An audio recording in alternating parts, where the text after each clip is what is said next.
Hello everyone, good morning all of you. Today I will teach about the second year GNM subject Medical Surgical Nursing 1 in chapter number 1. In topic is General Pre-Operative Nursing Care.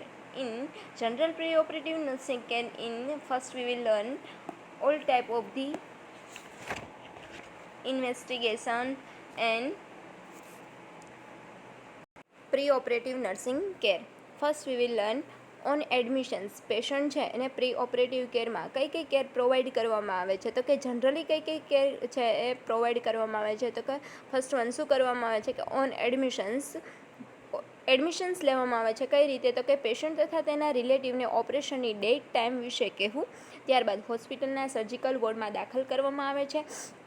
પેશન્ટને admission આપ્યા પછી ઓપરેશનને લગતા investigations કરાવવામાં આવે છે, જેવા કે બ્લડ છે, બ્લડ યુરિયા છે, બ્લડ શુગર છે, ગ્રુપિંગ ક્રોસ મેચિંગ છે, યુરિન શુગર છે, યુરિન આલ્બ્યુમિન છે. તો all type of the investigations છે પહેલાં કરાવવામાં આવે છે. બ્લડ ટેસ્ટ, યુરિન ટેસ્ટ છે. આ ઉપરાંત દરેક એક્ઝામ કરવામાં આવે છે, જે કે સ્ક્રીનિંગ એક્ઝામ છે, ઇસીજી છે, ઇલેક્ટ્રોકાર્ડિયોગ્રામ, આઈવીપી મીન્સ ઇન્ટ્રાવેનસ પાયોગ્રામ કરવામાં આવે છે. ઇન્ટ્રાવેનસ પાયોગ્રામ એક ઇન્વેસ્ટિગેશન્સ છે. એ શું છે કે one type of the x-ray છે. કઈ રીતે કરવામાં આવે છે, તો કે સ્પેશિયલ ડાય છે એ બોડીની અંદર ઇન્જેક્ટ કરી અને એનો એક્સરે લેવામાં આવે છે. એના થ્રુ છે એ બોડીનું ઇન્વેસ્ટિગેશન્સ કરવામાં આવે છે, એક્સરે કરવામાં આવે છે. તો ફર્સ્ટ શું કરવામાં આવે છે, તો કે all type of the investigation છે એ ડન કરવામાં આવે છે. નેક્સ્ટ વન આવે છે રિટર્ન પરમિશન. રિટર્ન પરમિશનની અંદર શું કરવામાં આવે છે, તો કે ઓપરેશન કરતાં પહેલાં પેશન્ટની એજ છે એ 21 યર કરતાં વધારે હોય તો તેની લેખિત સંમતિ લેવી, એટલે કે પેશન્ટથીને જ શું કરી દેવાનું, સંમતિ લેવાની. તેમજ તેના નજીકના સગા કે જવાબદાર વ્યક્તિની સંમતિ લેવી અને સાઇન કરાવી. જ્યારે સાઇન કરાવવામાં આવે ત્યારે ઓપરેશન શેનું છે, શેના માટે કરવામાં આવે છે, તેનાથી શું પરિણામ આવે છે, તો કે all type of the information છે એ પેશન્ટ અને તેના રિલેટિવ્સને આપવાની. ઓપરેશન વિશેની ટોટલી ઇન્ફોર્મેશન છે એ પેશન્ટને પ્રોવાઈડ કરવાની. પેશન્ટ તથા તેના સગાને સમજાવી અને એનેસ્થેસિયા કેવા પ્રકારનો આપવાનો છે તો તેની વિગત સમજાવવાની. અને જો કોઈ મધરનું ઓપરેશન હોય, એટલે કે હિસ્ટેક્ટોમી હોય કે માસ્ટેક્ટોમી હોય, એટલે હિસ્ટેક્ટોમી મીન્સ યુટ્રસને રિમૂવ કરવામાં, માસ્ટેક્ટોમીની અંદર હોલ બ્રેસ્ટ છે એને રિમૂવ કરવામાં આવે છે. તેમજ ડીએનસી, પરંતુ જો તેનો ડીએનસી એટલે કે dilation and curation one type of the abortion process છે, તો એવી જો કોઈ પણ પ્રોસેસ કરવાની હોય તો શું કરવાનું, તો કે તેનો પતિ દૂર પરદેશ હોય, તેની વિડ્રો હોય તેવા સંજોગોમાં તેના નજીકના સગાની સંમતિ લઈ અને ઓપરેશન કરાવવાનું. તો રિટર્ન પરમિશન લેવાની, પેશન્ટની લેવાની, તેના રિલેટિવ્સની લેવાની અથવા તો તેના હસબન્ડની લેવાની. નેક્સ્ટ વન આવે છે પ્રી ઓપરેટિવ એસ્પેક્ટ. કઈ કન્ડિશન છે એ કઈ કેર છે એ પેશન્ટને પ્રોવાઈડ કરવામાં આવે છે. તો ફર્સ્ટ વન છે સાયકોલોજીકલ કેર. સાયકોલોજીકલ કેરની અંદર શું, તો કે આવા દર્દીને માનસિક આઘાત લાગેલો હોય છે, તેને તથા તેના સગાને રોગ વિશે સમજણ આપી અને રોગ વિશે સમજાવીને કહેવું કે આ રોગ એવો છે કે જેમાં ઓપરેશન કરી અસર પામેલા ભાગને કાપવો પડશે. ત્યારબાદ રોજ ડ્રેસિંગ કરવાથી તે શું થઈ જશે, રૂજાઈ જશે. અને આ ઓપરેશન શેનું છે, શેના માટે કરવામાં આવે છે, તેનાથી શું પરિણામ આવશે, એ રીતની ટોટલી પ્રકારની ઇન્ફોર્મેશન અને એને કોન્ફિડન્સ છે પેશન્ટને અને તેના રિલેટિવ્સને પ્રોવાઈડ કરવાનો. એટલે કે સાયકોલોજીકલ સપોર્ટ આપવામાં આવશે તો પેશન્ટ છે એનો જે કંઈ પણ ફિયર છે અથવા તો એને જે કંઈ પણ કન્ફ્યુઝન છે એ દૂર થશે. નેક્સ્ટ વન આવે છે ફિઝિકલ એસ્પેક્ટ. ફિઝિકલ એસ્પેક્ટની અંદર શું કરવામાં આવે છે, તો કે જનરલ પ્રિન્સિપલ છે કે પેશન્ટને બની શકે તેટલો ક્લીન રાખવાનો પ્રયત્ન કરવાનો, કે જેના લીધે ઇન્ફેક્શન છે એ સ્પ્રેડ ના થાય. પેશન્ટ ફિઝિકલી અને મેન્ટલી કેવો હોવો જોઈએ, પ્રિપેર હોવો જોઈએ. ફિઝિકલી પણ પ્રિપેર હોવો જોઈએ અને મેન્ટલી પણ પ્રિપેર હોવો જોઈએ, કે જેના કારણે ડ્યુરિંગ ઓપરેશન્સ કોઈપણ પ્રકારના પ્રોબ્લેમ છે એ ક્રિએટ ના થાય. ઉપરાંત ઓપરેશન સાઇડ છે એ ક્લીન હોવી જોઈએ, કે જેનાથી એપ્સિસ એટલે કે ઇન્ફેક્શન્સ થવાના ચાન્સ થાય નહીં. એની અંદર આવે છે કે બેડિંગ કેવી હોય છે, ફિઝિકલની અંદર કઈ વસ્તુ પ્રોવાઈડ કરવામાં આવે છે, તો કે ફર્સ્ટ વન છે બેડિંગ. પેશન્ટને રેસ્ટ ખાસ જરૂરી છે, તેથી બેડ છે એ કેવો હોવો જોઈએ, ક્લીન અને ટાઇડી હોવો જોઈએ, કે જેનાથી એ કમ્પ્લીટ રેસ્ટ લઈ શકે. બાથ, પેશન્ટને ઓપરેશનના આગલા દિવસે હેર વોશ અને બાથ આપવો, કારણ કે ઓપરેશન પછી 8 દિવસ અથવા તો 15 દિવસ સુધી તે કમ્પ્લીટ બાથ ના લઈ શકે, એટલે સ્પોન્જ બાથ લઈ શકે પણ એ જે રૂટીન બાથ છે એ ના લઈ શકે. સ્કિન પ્રિપેરેશન્સ, ઓપરેશનના પ્રકાર પ્રમાણે કયા ટાઈપનું ઓપરેશન છે અથવા તો કયા પાર્ટમાં ઓપરેશન છે એને અકોર્ડિંગ છે એને શું કરવાનું, સ્કિન છે એને શેવ કરવામાં આવે છે. જો વલ્વા, પેરિનિયમ વગેરેના ઓપરેશન હોય તો ની ટુ નિપલ સુધીની સ્કિન પ્રિપેર કરવામાં આવે છે. ત્યારબાદ સોફ્ટ વોટરથી તે એરિયાને ક્લીન કરી એન્ટિસેપ્ટિક લોશન એપ્લાય કરી હોસ્પિટલ રૂટીન મુજબ તે પાર્ટ પર પેઇન્ટ કરવામાં આવે છે, એટલે કે એન્ટિસેપ્ટિક લોશન છે એપ્લાય કરવામાં આવે છે. એ પાર્ટ પરથી ઇન્ફેક્શન છે એ પાર્ટમાંથી ઇન્ફેક્શન્સ સ્પ્રેડ ના થાય એના માટે શું કરવામાં આવે છે, એન્ટિસેપ્ટિક સોલ્યુશન્સ છે એ યુઝ કરવામાં આવે છે. આ રીતે ઇન્ફેક્શન છે એને અટકાવી શકાય. નેક્સ્ટ વન આવે છે ઓરલ હાઇજીન. ઓરલ હાઇજીન તે મોસ્ટ ઇમ્પોર્ટન્ટ છે. પેશન્ટને ઓપરેશન કરતાં પહેલાં સમજાવવું જોઈએ કે માઉથ વોશ શા માટે જરૂરી છે, જેથી માઉથમાં થતા કોમ્પ્લિકેશન્સ અટકાવી શકાય, તેમજ તેનો ડાયજેસ્ટિવ પાવર જરૂરી છે. માઉથ વોશ કરવામાં આવે અથવા તો માઉથની અંદર જે કંઈ પણ કોમ્પ્લિકેશન્સ છે, ઇન્ફેક્શન છે એને સ્ટોપ કરી દે, ઇન્ફેક્શન્સ પ્રિવેન્ટ કરવામાં આવે તો કમ્પ્લીટલી છે એ ન્યુટ્રિયન્સ લઈ શકશે, અને જો ઇન્ફેક્શન સ્પ્રેડ થશે માઉથની અંદર તો કમ્પ્લીટ ન્યુટ્રિશન્સ લઈ શકશે નહીં. તેના કારણે બોડી છે એની અંદર કમ્પ્લીટ ડાયજેશન્સ પ્રોવાઈડ નહીં થવાના લીધે જે કંઈ પણ વૂન્ડ છે એ ઇઝીલી હીલ થઈ શકશે નહીં. નેક્સ્ટ વન આવે છે ડ્રેસિંગ. પેશન્ટને ઓપરેશન થિયેટરમાં મોકલતા પહેલાં જે જગ્યાએ ઓપરેશન કરવાનું છે તે ભાગનું સ્ટરાઇલ ટેકનિકથી શું કરવામાં આવે છે, ડ્રેસિંગ, મીન્સ કે એન્ટિસેપ્ટિક સોલ્યુશન્સ છે એ ત્યાં એપ્લાય કરવામાં આવે છે. નેક્સ્ટ આવે છે જનરલ પોઈન્ટ્સ. કયા પોઈન્ટ્સ છે એને ધ્યાનમાં રાખવામાં આવે છે, તો કે ફર્સ્ટ વન બ્રીથિંગ એક્સરસાઇઝ. પેશન્ટને ઓપરેશનના આગલા દિવસે સમજાવવું કે બ્રીથિંગ એક્સરસાઇઝ કેવી રીતે કરવી, શા માટે કરવી, અને એનું ડેમોન્સ્ટ્રેશન્સ કરવામાં આવે છે કે જેના લીધે છે આફ્ટર સર્જરી એ કમ્પ્લીટ બ્રીથ કરી શકે અને એને એક્સરસાઇઝ વિશેની ઇન્ફોર્મેશન્સ પહેલેથી જ પેશન્ટ જોડે હોય, કે જેના લીધે છે એ ન્યુમોનિયા જેવી કન્ડિશન છે, પલ્મોનરી કન્જેશન્સ ડ્યુ ટુ ધી સ્ટ્રિગેશન્સ, એટલે કે one type of the pneumonia છે, હાઇપોસ્ટેટિસ ન્યુમોનિયા છે, તો કે એ ન્યુમોનિયા છે એને અટકાવી શકે, અથવા તો લંગને રિલેટેડ કોઈપણ પ્રકારની જે ડિફોર્મિટી છે, ડિઝીઝ, ઇન્ફેક્શન છે એને પ્રિવેન્ટ કરી શકાય, કે જેના લીધે કે બ્રીથિંગ એક્સરસાઇઝ કમ્પ્લીટ કરશે તો એના લીધે છે એ કમ્પ્લીટ આફ્ટર સર્જરી છે એ બ્રીથિંગ કરી શકશે અને લંગ કેપેસિટી છે એ હાઈ થશે. નેક્સ્ટ વન આવે છે બિફોર 1 day લાઇટ ડાયટ. ઓપરેશનના આગલા દિવસે પેશન્ટને લાઇટ ડાયટ જ આપવામાં આવે છે, કારણ કે ઓપરેશન પહેલાં અને પછી વોમિટિંગ થવાના ચાન્સ રહે છે. નીલ બાય માઉથ. પેશન્ટને આગલા દિવસે રાત્રિના 10 વાગ્યાથી પેશન્ટને નીલ બાય માઉથ રાખવામાં આવે છે. જો ઓપરેશન થઈ ગયા પછી ડૉક્ટર ઓર્ડર ન કરે ત્યાં સુધી રાખવામાં આવે છે, એટલે કે માઉથ થ્રુ કોઈપણ લિક્વિડ ડાયટ અથવા તો કોઈપણ પ્રકારનો ડાયટ છે આપવામાં આવતો નથી, જેથી ડ્યુરિંગ ઓપરેશન છે એ પેશન્ટ વોમિટિંગ ના કરે, એટલા માટે છે એને નીલ બાય માઉથ રાખવામાં આવે છે. અને આફ્ટર સર્જરી જ્યાં સુધી ડૉક્ટર ઓર્ડર ના કરે ત્યાં સુધી એને કંઈ પણ આપવામાં આવતું નથી. બ્લેડર એન્ડ બોવેલ કેરની અંદર તો કે ઓપરેશનના દિવસે સવારે 6 વાગે પેશન્ટને સોફ્ટ વોટર એનીમા આપવામાં આવે છે, કારણ કે ઓપરેશન સમયે સ્ટૂલ પાસ ન થઈ જાય, અને જો સ્ટૂલ પાસ થઈ જાય તો ઓટી છે એની અંદર છે ઇન્ફેક્શન સ્પ્રેડ થવાના ચાન્સ રહે છે. અને પેશન્ટને ઓપરેશનમાં મોકલતા પહેલાં બ્લેડર ખાલી કરાવવું જોઈએ, કારણ કે એનેસ્થેસિયા આપવાથી એના જે સ્પિન્ચર્સ મસલ્સ, એટલે કે બ્લેડરના સ્પિન્ચર્સ મસલ્સ છે એનો કંટ્રોલ જતો રહે છે, તો કંટ્રોલ જવાના કારણે એ યુરિન પાસ થવાના ચાન્સ રહે છે, અને બ્લેડર ફૂલ હોય તો બ્લેડરને ઇન્જુરી થવાના ચાન્સ રહે છે. એટલા માટે શું કરવામાં આવે છે, અને બ્લેડર અને બોવેલ કેર આપવામાં આવે છે. સોફ્ટ વોટર એનીમા થ્રુ છે એ બોવેલ છે એ ક્લીન કરાવવામાં આવે છે, અને બ્લેડર છે એને પણ શું કરાવવામાં આવે છે, ખાલી કરાવવામાં આવે છે. ફાઇનલ ચેકિંગની અંદર શું કરવામાં આવે છે, તો કે પેશન્ટને ઓટીમાં મોકલતા પહેલાં હોસ્પિટલના કપડાં પહેરવા, અને જો ચશ્મા, ડેન્ચર્સ વગેરે હોય તો તેને કાઢી નાખવા, સ્ત્રી હોય તો તેને પહેરેલા ઘરેણાં, જો કે હેરપિન છે તો all type of the jewellery છે તેને રિમૂવ કરી દેવાની, અને દરેક જાતના ઇન્વેસ્ટિગેશન્સ ફોર્મ એક્સરે વગેરે જોઈ લેવાના અને પેશન્ટના કેસ પેપર છે એ બરાબર સ્ટીચ કરેલું છે કે નહીં તે જોઈ લેવાનું. સ્કિન પ્રિપેરેશન્સ અને ડ્રેસિંગ ફરી વખત તપાસી લેવાનું ને ત્યારબાદ પેશન્ટ છે એને ઓટીમાં મોકલવાનું. ઓટીમાં મોકલવામાં આવે તો તેને ઇન્ચાર્જ છે તેની સાથે હેન્ડઓવર કરો. હેન્ડઓવર કરો એટલે કે અને પેશન્ટને સોંપવું. બિફોર ઓપરેશન પેશન્ટની અંદર કયા કયા કોમ્પ્લિકેશન હતા એ કોને ખબર હોય? તો કે જે તે નર્સ છે એને કેર પ્રોવાઈડ કરે છે એને ખબર હોય કે પેશન્ટની બ્લડ પ્રેશર છે એ હાઈ હતું, લો હતું, અથવા તો એનું રેસ્પિરેશન કેવું હતું, અથવા તો એને રિલેટેડ કોઈ પણ કોમ્પ્લિકેશન હોય તો એ નર્સ છે એ ઓટી ઇન્ચાર્જને ઇન્ફોર્મ કરે છે કે જેના લીધે ડ્યુરિંગ સર્જરી કોઈપણ પ્રકારનો ક્રિટિકલ કોમ્પ્લિકેશન્સ ક્રિએટ ના થાય.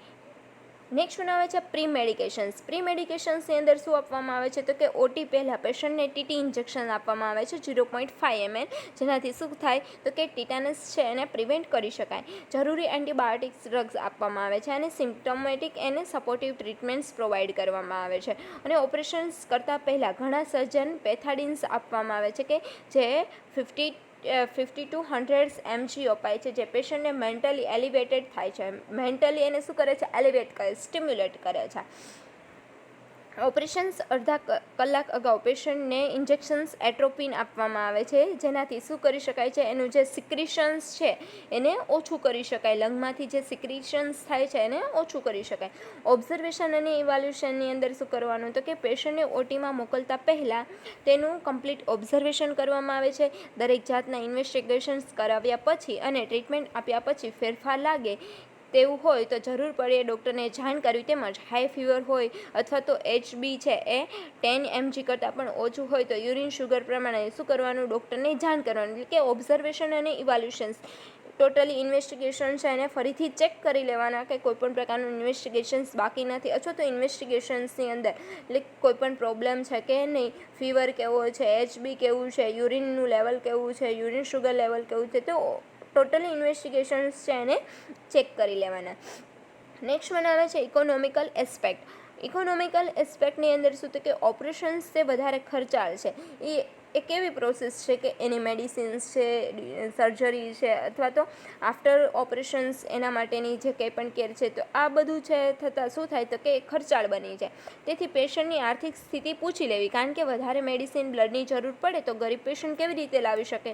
તો એના માટે ચેરિટેબલ ટ્રસ્ટ છે અથવા તો કોઈપણ સામાજિક સંસ્થાઓ છે એ હેલ્પ કરતી હોય છે. તો એના માટે છે એ પેશન્ટની પહેલાં શું કરવાનું? ઇકોનોમિક કન્ડિશન્સ છે એ જોઈ લેવાની અને એના જો વર્થ કન્ડિશન હોય, પુઅર કન્ડિશન હોય તો તેને આ કોઈપણ જે કંઈ પણ સંસ્થાઓ છે એનો કોન્ટેક્ટ કરાવવાનો કે જેના લીધે છે એને થોડોક બેનિફિટ મળે.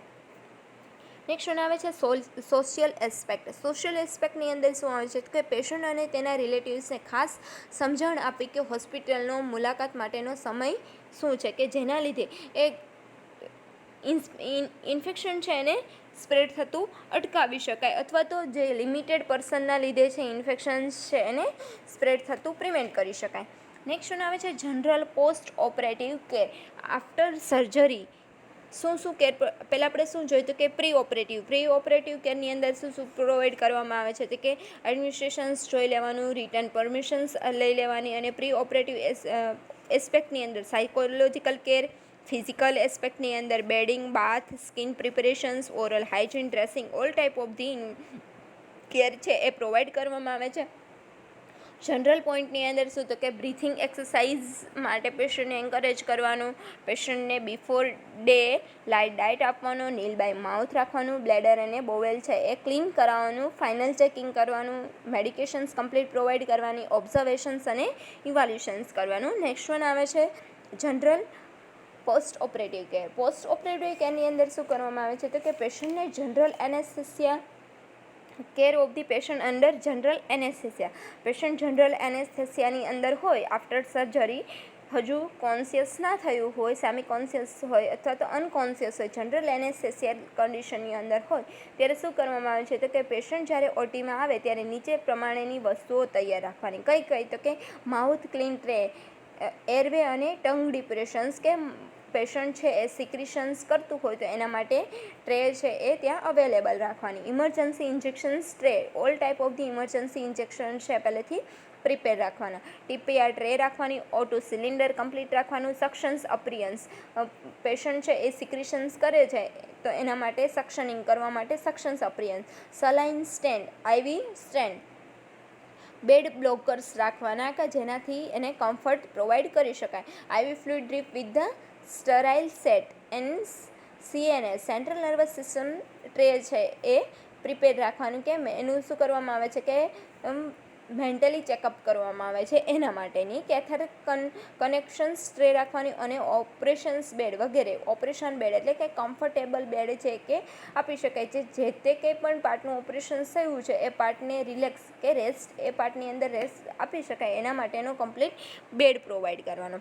ઓપરેશન્સ બેડ શું છે તો એની અંદર શું કરવું તો કે પેશન્ટને ઓપરેશન્સ વામ અને ક્લીન સિઝન પ્રમાણે એને વામ કેવું આપવું તો કે એની સિઝનને અકોર્ડિંગ, જે માટે હોટ વોટર બેગ તથા તો બ્લેન્કેટનો ઉપયોગ કરવો જેથી પેશન્ટ શોકમાં ન જાય. બેડ રેસ્ટ, પેશન્ટને કમ્પ્લીટ બેડ રેસ્ટની જરૂર હોય તો મેજર ઓપરેશનમાં સતત 2 to 5 days બેડ રેસ્ટ આપવો જોઈએ. બેડ પોઝિશન્સ, પેશન્ટનું જે સાઈડનું ઓપરેશન કર્યું હોય તેનો ખ્યાલ રાખી તેના પર પ્રેશર ન આવે તે રીતે પેશન્ટને હેડલો પોઝિશન્સ, હેડ છે કેવું હોવું જોઈએ, લો હોવું જોઈએ, તો હેડલો પોઝિશન્સ આપવાની કે એને જે તે પાર્ટ ઉપર પ્રેશર ના આવે એ રીતની એને પોઝિશન્સ પ્રોવાઈડ કરવાની. બ્લેડર કેરની અંદર તો કે મેજર ઓપરેશન પછી પેશન્ટ ચોક્કસ 24 કલાક સુધી કોઈ પોતાની જાતે યુરિન પાસ કરી શકે નહીં, તેથી બેડમાં જ યુરિનલ આપવું અને રિટેન્શન ઓફ યુરિન એટલે કે કન્ટિન્યુઅસ યુરિનેશન્સ થતું હોય, રિટેન્શન્સ થતું હોય તો તેના માટે શું કરવામાં આવે છે, કેથેટર મૂકવામાં આવે છે. અને આ કેથેટર મૂકવામાં આવે છે અને ખાસ કરીને શું કરવામાં આવે છે કે યુરિન આઉટપુટ, એનું અમાઉન્ટ કેટલું છે, એનો કલર કેટલો છે એ ચેક કરવામાં આવે છે. ઇનપુટ અને આઉટપુટ ચાર્ટ મેન્ટેન કરો કે કેટલા અમાઉન્ટની અંદર પેશન્ટ છે એ ફ્લુઇડ ઇન્ટેક કરે છે અને કેટલા અમાઉન્ટની અંદર છે એ આઉટ કરે છે. એના લીધે શું થશે તો કે બોડીનું ફ્લુઇડ ઇલેક્ટ્રોલાઇટ બેલેન્સ છે એ મેન્ટેન કરી શકાશે. નેક્સ્ટ વન આવે છે બોવેલ કેર. બોવેલ કેરની અંદર શું કરવામાં આવે છે તો કે પેશન્ટ એનેસ્થેસિયામાંથી બહાર આવે તુરત જ અથવા તો પેશન્ટની કન્ડિશન પ્રમાણે બાય માઉથ ફ્લુઇડ આપવામાં આવે છે બોવેલ કેરની અંદર. તો કે એનેસ્થેસિયામાંથી બહાર આવી જાય ત્યારબાદ એને ફ્લુઇડ આપવામાં આવે છે બાય માઉથ, ત્યારબાદ સેમી લિક્વિડ ડાયટ આપો, ત્યારબાદ ફૂલ ડાયટ આપો, તેથી પેશન્ટની બોવેલ મુવમેન્ટ ચેક કરી શકાય. પહેલેથી શું કરવાનું, ધીમે ધીમે એને આપવાનું કે જેના લીધે છે એનું બોવેલ છે એ કમ્પ્લીટ છે મુવમેન્ટ કરી શકે. ડાયટ આપતા પહેલાં ઇન્ટેસ્ટાઇનની પર્સિસ્ટન્ટ મૂવમેન્ટ જોવામાં આવે છે, એટલે કે જે કંઈ પણ ફૂડ છે ડાઉન જાય છે તો ત્યારે સ્ટમકની અને ઇન્ટેસ્ટાઇનની કેવી મૂવમેન્ટ છે, પર્સિસ્ટન્ટ મૂવમેન્ટ, એટલે કે ડ્યુરિંગ ડાયટ આપવામાં આવે છે તો કે ફૂડ ઇન્ટેક કરે છે ત્યારે એની જે કંઈ પણ મૂવમેન્ટ છે તેને શું કહેવામાં, પર્સિસ્ટન્ટ મૂવમેન્ટ, સ્ટમકની મૂવમેન્ટ એ જોવામાં આવે છે. ખાસ કરીને ઓપરેશનના 3જા દિવસે ગ્લિસરીન સિરિંજ અથવા તો સોફ્ટ વોટર એનીમાં આપવાનું જેથી કે બોવેલ મૂવમેન્ટ નોર્મલ થઈ જાય અને પેશન્ટને ડિસ્ટેન્શન હોય તો ઓરલી લેક્ટેટિવ્સ આપવા. પેશન્ટ છે એની ડાયરિયલ કન્ડિશન્સ અથવા તો ડિહાઇડ્રેશન કન્ડિશન હોય અથવા તો શું કરવામાં આવે છે તો કે ગ્લિસરીન સિરિંજ આપવામાં આવે છે કે એનીમાં થ્રુ છે એ બોવેલને ક્લીન કરાવી શકાય. તો આ રીતે બોવેલ કેર છે એ આફ્ટર સર્જરી પ્રોવાઈડ કરવામાં આવે છે. નેક્સ્ટ વન આવે છે બેડ બાથ ઓર સ્પોન્જ બાથ. પેશન્ટ છે એ રૂટીન બાથ ના લઈ શકે એટલા માટે શું કરવામાં આવે છે અને બેડ બાથ અને સ્પંજ બાથ આપવામાં આવે છે. ઓપરેશન કરેલું હોવાથી પેશન્ટ તેની જાતે બાથ લઈ શકશે નહીં. વળી પેશન્ટનું પર્સનલ હાઇજીન મેન્ટેન કરવું જરૂરી છે કે જેનાથી ઇન્ફેક્શન્સ સ્પ્રેડ ના થાય. જેથી પેશન્ટને બેડમાં જ સ્પોન્જ બાથ આપવામાં આવે છે, તેમજ હેર વોશ, હેર કોમ્બિંગ વગેરે પ્રોસિજર કરવામાં આવે છે જેથી બ્લડ સર્ક્યુલેશન વધે અને પેશન્ટ છે એ કેવું ફ્રેશ છે એવું ફીલ કરે. એટલા માટે પેશન્ટને આફ્ટર સર્જરી બેડ બાથ આપવામાં આવે છે. માઉથ ક્લીન, તો ઓપરેશન પછી પેશન્ટને ઓરલ સેપ્સિસ અથવા તો અપર રેસ્પિરેટરી ટ્રેકના ઇન્ફેક્શન ન લાગે તે માટે માઉથ ક્લિનિંગ કરાવવું. તેથી તેના માટે પીપી લોશન છે એ યુઝ કરવામાં આવે છે અને સોડા બાયકાર્બોનેટથી પેશન્ટનું શું કરવામાં આવે છે, માઉથ વોશ કરાવવામાં આવે છે કે જેના લીધે છે એ ઇન્ફેક્શન સ્પ્રેડ ના થાય, માઇક્રો ઓર્ગેનિઝમ્સ છે એ કિલ થઈ જાય અને સેપ્સિસ ના થાય. મેડિકેશન્સ, તો મેડિકેશન્સ છે એ ડૉક્ટર ઓર્ડર મુજબ આપવામાં આવે છે. કઈ રીતે તો કે પેઇન રિલીવ માટે અને સિડેટિવ ડ્રગ પ્રોવાઈડ કરવામાં આવે છે કે પેશન્ટ જ્યારે એનેસ્થેસિયામાંથી કમ્પ્લીટ બહાર આવે ત્યારબાદ 4 to 5 અવર્સ સુધી એને ડાયક્લો અને ટ્રામાડોલ્સ આપવામાં આવે છે. જરૂરી એન્ટીબાયોટિક્સ ડ્રગ આપવી કે જેનાથી ઇન્ફેક્શન લાગતું અટકાવી શકાય. એમ્પિસિલિન છે તો એવી છે એને એન્ટીબાયોટિક ડ્રગ પ્રોવાઈડ કરવી. કોએગ્યુલેટ ડ્રગ કે જેમાં કેલ્શિયમ ગ્લુકોનેટ છે, આરસીકે વગેરે, એટલે કે આરસીકે મીન્સ રેગ્યુલેટેડ કન્ડક્શન્સ ઓફ ધી પોટેશિયમ્સ. તો કોએગ્યુલેટ ડ્રગ આપવી કે જેના લીધે છે એ બ્લીડિંગ છે એને સ્ટોપ કરી શકાય. સપોર્ટિવ ડ્રગ્સની અંદર ગ્લુકોઝ સલાઇન્સ પ્રોવાઈડ કરવામાં આવે છે કે જેના લીધે બોડીનું ફ્લુઇડ ઇલેક્ટ્રોલાઇટ બેલેન્સ છે એને મેન્ટેન રાખી શકાય. બીટી છે એ બ્લડ છે લોસ થઈ ગયું હોય તો મેજર ઓપરેશનની અંદર છે બ્લડ લોસ થયું હોય તો તેને એ બ્લડ છે એ બ્લડ ટ્રાન્સફ્યુઝન્સ કરવામાં આવે છે. ઉપરાંત દરેક જાતના વિટામિન્સ આપવામાં આવે છે, મલ્ટીવિટામિન્સ આપવામાં આવે છે, બી કોમ્પ્લેક્સ આપવામાં આવે છે, એટલે કે ડૉક્ટર ઓર્ડર મુજબ મેડિસિન્સ છે એ પ્રોવાઈડ કરવામાં આવે છે. નેક્સ્ટ વન આવે છે ડ્રેસિંગ. ખાસ કરીને બ્લીડિંગ માટે વોચ કરવું, એટલે કે બ્લીડિંગ કેટલું થાય છે અથવા તો કેટલા અમાઉન્ટમાં થાય છે અને કેવું થાય છે. જ્યારે જરૂર પડે ત્યારે સ્ટરાઇલ ડ્રેસિંગ ફરી વખત કરવું અને જો બ્લીડિંગ વધારે હોય તો ડૉક્ટરને જાણ કરવી. ડ્રેસિંગ સામાન્ય રીતે બીજા કે ત્રીજા દિવસે બદલવામાં આવે છે. ત્યારે ડ્રેસિંગ ટ્યુબ રિમૂવ કરવામાં આવે ડ્રેનેજ ટ્યુબ છે એ રિમૂવ કરવામાં આવે છે કે જેનાથી 8 to 9 દિવસે સ્ટીચીસ રિમૂવ કરવામાં આવે છે. અને જો સ્કિન ગ્રાફિંગ કરેલું હોય તો ડ્રેસિંગ સમયે ઉતાવળ ન કરવી તેમજ ગ્રાફ કરેલ જગ્યાએ ફ્લુઇડ કે ડિસ્ચાર્જનો ભરાવો ન થાય તેની કાળજી રાખવી. કમ્પ્લીટ સ્ટરાઇલ ટેકનિકથી ડ્રેસિંગ કરવામાં આવે છે અને જો કોઈ પણ કોમ્પ્લિકેશન્સ જણાય તો ડૉક્ટરને ઇન્ફોર્મ કરવામાં આવે છે. નેક્સ્ટ વન આવે છે ડાયટ. ડાયટનો આધાર આપેલા એનેસ્થેસિયા ઉપર રહેલો હોય છે તેમજ પેશન્ટની કન્ડિશનને ધ્યાનમાં રાખી અને ડાયટ આપવામાં આવે છે. મેજર ઓપરેશનમાં લગભગ 24 અવર્સ સુધી નીલ બાય માઉથ રાખવામાં આવે છે કારણ કે નોઝિયા અને વોમિટિંગ થવાના ચાન્સ રહે છે. શરૂઆતમાં પેશન્ટને બાય માઉથ એક આઈસ પીસ આપવામાં આવે છે કે જેના કારણે ત્યારબાદ જરા પણ વોમિટિંગ ન થાય. Ice piece through mouth through જે કંઈ પણ આપીએ છીએ એનાથી વોમિટિંગ ન થાય. ત્યારબાદ ટી, કોફી વગેરે આપવું અને બીજા દિવસે મિલ્ક, ફ્રૂટ જ્યુસ વગેરે આપવું અને ત્યાર પછી સેમી સોલિડ ડાયટ આપવું જેમ કે ખીચડી છે, સાબુદાણાની કાંજી છે, દાળ ભાત છે વગેરેને 5 to 6 ડેઝ પછી પેશન્ટને ફૂલ ડાયટ લેવા માટે જણાવને સમતોલ આહાર લેવા માટે કે ધીમે ધીમે ડાયટ છે એનું ચાલુ કરવામાં આવે છે. Deep breathing exercise. પેશન્ટને ઓપરેશન પહેલાં જ પ્રી ઓપરેટિવ કેરમાં સમજાવેલ હોય છે કે ડીપ બ્રીથિંગ એક્સરસાઇઝ શા માટે જરૂરી છે, કેવી રીતે કરવી અને પેશન્ટ તથા તેના રિલેટિવ સારી રીતે કમ્પ્લીટલી એને ડીપ બ્રીથિંગ એક્સરસાઇઝ કરાવી શકે એના માટે શું કરવામાં આવે છે તો કે એને પહેલાંથી ડેમોન્સ્ટ્રેશન્સ કરાવવામાં આવે છે અને એના લીધે શું કરી શકાય તો કે હાઇપોસ્ટેટિક ન્યુમોનિયા છે એને સ્ટોપ કરી શકાય, ઇન્ફેક્શન સ્ટોપ કરી શકાય.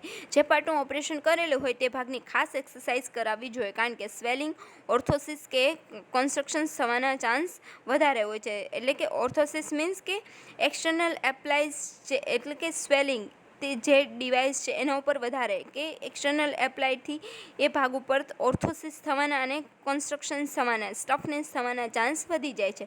તેથી તે અટકાવવા માટે એક્સરસાઇઝ કરાવવી જરૂરી છે. એટલે કે આ બધી ઇન્ફોર્મેશન છે પહેલાં પેશન્ટને પ્રોવાઈડ કરવામાં આવે છે. નેક્સ્ટ વન આવે છે ઓબ્ઝર્વેશન એન્ડ ઇવાલ્યુશન.